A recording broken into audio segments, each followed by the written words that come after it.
नमस्कार, मैं हूँ आरती। आप देख रहे हैं कोहराम लाइव।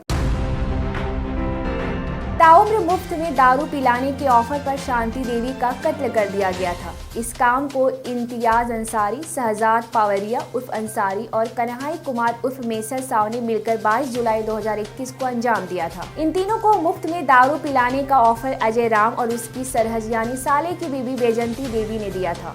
इस बात का खुलासा आज पलामू के पुलिस कप्तान चंदन सिन्हा ने प्रेस कॉन्फ्रेंस कर किया। एसपी ने बताया कि शांति अपने घर पर ही अवैध महुआ का दारू बनाती और बेचती थी। बैजंती भी वही धंधा करती थी। शांति के कारण उसका धंधा मंदा रहता था। इसी बात से दुखी बैजंती ने शांति का मर्डर करवा दिया। गिरफ्तार संदेह गुनाहगारों ने अपना जुर्म कबूल कर लिया है। पुलिस ने सभी को न्यायिक हिरासत में भेज दिया है। घटना पलामू के छतरपुर थाना क्षेत्र की है।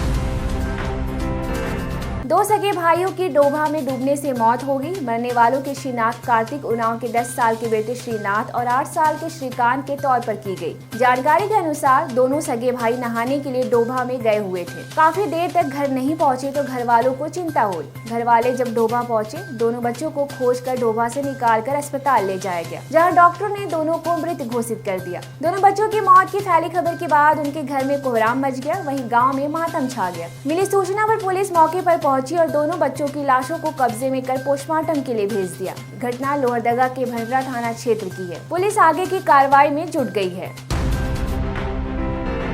6 साल की मासूम बच्ची के साथ दरिंदगी की गई। इल्जाम है कि उसके पड़ोस में दुकान चलाने वाले एक 38 साल के शख्स ने यह महापाप किया। पीड़ित बच्ची की मां ने पुलिस में रिपोर्ट दर्ज कराई है। मां ने पुलिस को बताया कि बेटिया को अचानक खून से लथपथ देखा माथा चकरा गया। बेटी को तुरंत अस्पताल में भर्ती कराई। मां ने बताया कि आरोपी उसकी दुकान के बगल में अपना दुकान चलाता है। गुजरे 5 साल में दोनों में जान पहचान है। बीते गुरुवार शाम में बेटी दुकान के ऊपर रहने वाले किराएदार के बच्चों के साथ खेलने गई थी। जब खेल कर लौट रही थी तो उसी वक्त आरोपी ने उसे सीढ़ी में पकड़ लिया। इल्जाम है कि उसने बेटी का रेप किया। वारदात के बाद जब आरोपी और आरोपी की मां से पूछताछ की गई तो वो लोग गाली गलौज करने लगे, जिसके बाद पीड़ित बच्ची के घर वालों ने थाना में शिकायत दर्ज कराई। पुलिस छानबीन में जुट गई है। मामला बोकारो के 4 थाना क्षेत्र से उछलकर सामने आया है। झारखंड के कई हिस्सों में आज मौसम सुहाना रहा। राजधानी रांची समेत कई इलाकों में गरज चमक तेज हवा के साथ बारिश हुई। बीते कल भी झारखंड के कई जिलों में बारिश हुई थी। लोगों को गर्मी से काफी राहत तो मिली, पर ठनका और आंधी में कुछ लोगों की जान चली गई। हजारीबाग, पलामू, सिमडेगा, गढ़वा, चतरा और खूंटी में ठनका गिरने से 7 लोग काल के गाल में समा गए थे। कई इलाकों में तेज आंधी पानी की वजह से पेड़ गिर गए। इस कारण कई रास्ते बंद हो गए। कई घरों के छप्पर तक उड़ गए। वहीं बिजली भी आती जाती रही। आईएमडी के अनुसार बंगाल की खाड़ी में दक्षिणी पश्चिमी मानसून की प्रक्रिया शुरू है। 28 मई के बाद रांची समेत कई हिस्सों में बारिश में कमी आ सकती है। ऋत्विक कंपनी के प्रोजेक्ट कोऑर्डिनेटर शरद बाबू हत्याकांड में मोस्ट वांटेड बन चुका अमन साव भी पुलिस की गिरफ्त में आ गया। पुलिस ने उसे गिरफ्तार कर न्यायिक हिरासत में हजारीबाग जेल भेज दिया है। यहाँ याद दिला दे कि बीते 9 मई को दिन दहाड़े फायरिंग कर शरद बाबू को मौत के घाट उतार दिया गया था। वही फायरिंग में उनका बॉडीगार्ड राजन प्रसाद महतो जख्मी हो गया था। हजारीबाग पुलिस कप्तान मनोज रतन चौधरी ने इस मामले को काफी गंभीरता से लिया। बड़कागांव एसडीपी अमित कुमार सिंह की देखरेख में एसआईटी बनाकर ताबड़तोड़ कार्रवाई की गई, जिसमें अब तक चंदन साहू, जयमंगल मिश्रा, मोहम्मद जाहिर अंसारी उर्फ टैक्सी, अमन साव, छोटका वारिस अंसारी उर्फ मूसा को जेल भेजा जा चुका है। गैंगस्टर अमन साहू और उसके खास गुर्गे मयंक सिंह के इशारों पर पेशेवर शूटरों ने इस वारदात को अंजाम दिया था। संसद के नवनिर्मित भवन का उद्घाटन आगामी 28 मई को किया जाएगा। पीएम मोदी संसद के इस नए भवन का उद्घाटन करेंगे। साथ ही 75 रुपए का नया सिक्का भी जारी किया जाएगा। वित्त मंत्रालय की ओर से जारी अधिसूचना के अनुसार 75 रुपए के इस नए सिक्के का आकार 44 मिलीमीटर गोल होगा।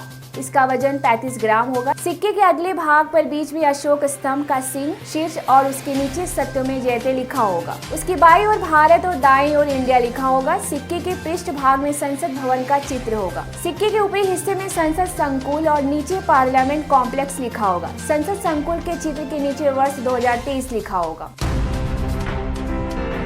राष्ट्रपति द्रौपदी मुर्मू के 3 दिनों का झारखंड दौरा आज खत्म हो गया। राष्ट्रपति आज दिल्ली वापस लौट गई। गवर्नर सीपी राधाकृष्णन और सीएम हेमंत सोरेन ने रांची एयरपोर्ट पर उन्हें विदा किया। सीएम हेमंत सोरेन ने ट्वीट कर लिखा, धन्यवाद, आभार और जोहार। माननीय राष्ट्रपति परम आदरणीय द्रौपदी मुर्मू जी, झारखंड की आपकी इस यात्रा से संपूर्ण राज्यवासियों में ऊर्जा का संचार हुआ है। आपका मार्गदर्शन हमें हमेशा ऐसे ही मिलता रहे। आप सदैव स्वस्थ रहे, यही कामना करता हूँ। राष्ट्रपति द्रौपदी मुर्मू अपने यात्रा के पहले दिन देवघर पहुंची। भोलेनाथ की आराधना के बाद रांची आई। पहले दिन ही उन्होंने झारखंड हाई कोर्ट के नए भवन का उद्घाटन किया। दूसरे दिन खूंटी में महिला स्वयं सहायता समूह सम्मेलन में बतौर मुख्य अतिथि शामिल हुई।